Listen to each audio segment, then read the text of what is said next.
हम सभी ने बचपन में यह मासूम कविता सुनी है।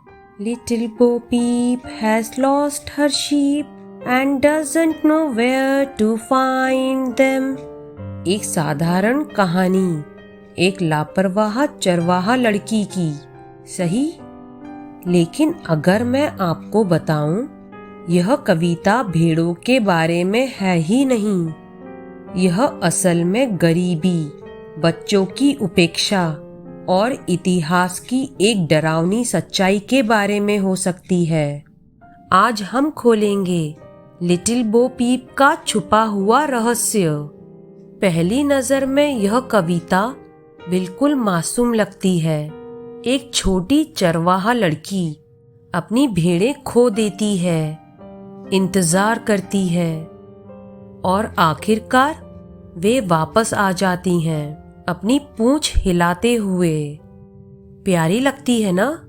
सुकून देने वाली, बच्चों के लिए बिल्कुल सही। लेकिन इतिहासकारों ने कुछ अजीब देखा। एक चरवाहा भेड़ों को ढूंढने के बजाय उन्हें अकेला क्यों छोड़ देगी? खेती किसानी के समय में भेड़ खोना मतलब बर्बादी था। परिवार सच में भूखा मर सकता था। तो फिर कविता में खोजने की बजाय इंतजार क्यों? क्योंकि बो पीप शायद चरवाहा थी ही नहीं।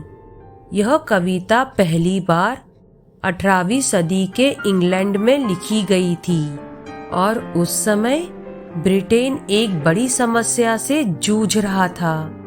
छोड़े गए बच्चे, गरीब परिवार जो अपने बच्चों को नहीं पाल सकते थे, उन्हें काम पर भेज देते, या उससे भी बुरा, उन्हें खुद जीने के लिए छोड़ देते।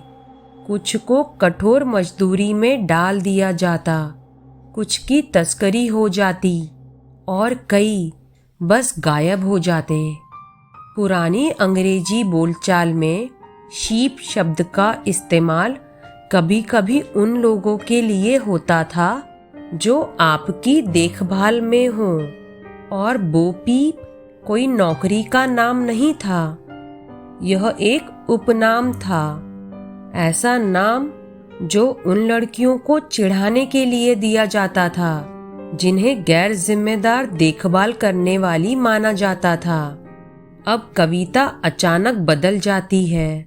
यह शायद उस लड़की की कहानी है जिसने उन बच्चों को खो दिया जिन्हें उसे संभालना था। अब आखिरी लाइन ध्यान से सुनिए। They will come home wagging their tails behind them।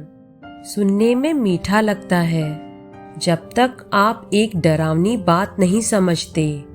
इस कविता के पुराने संस्करणों में कुछ और पंक्तियां भी थी जिन्हें आज नहीं बताया जाता। एक संस्करण कहता था, Some of them left their tails behind them।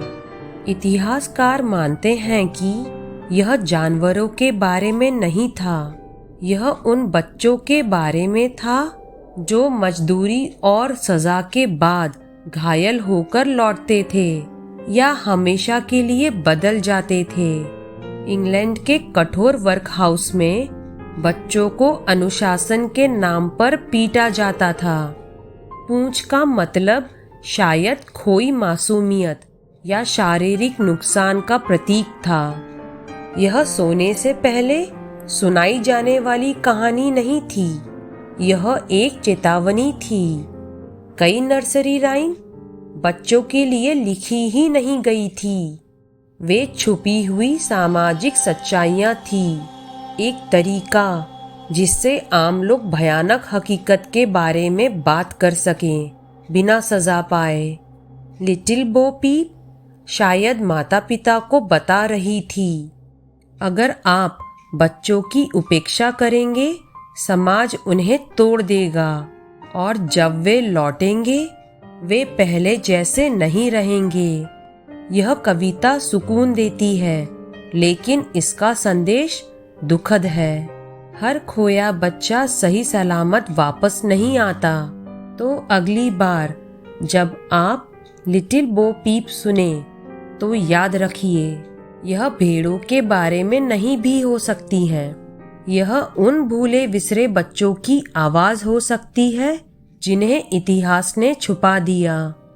अगर आपको बचपन की कहानियों के पीछे छुपे सच जानना पसंद है तो सब्सक्राइब जरूर करें, क्योंकि जिन कविताओं पर हम भरोसा करते हैं अक्सर उन्हीं में सबसे अंधेरे राज छुपे होते हैं। और कमेंट में बताइए अगली कौन सी नर्सरी राइम का रहस्य खोलें।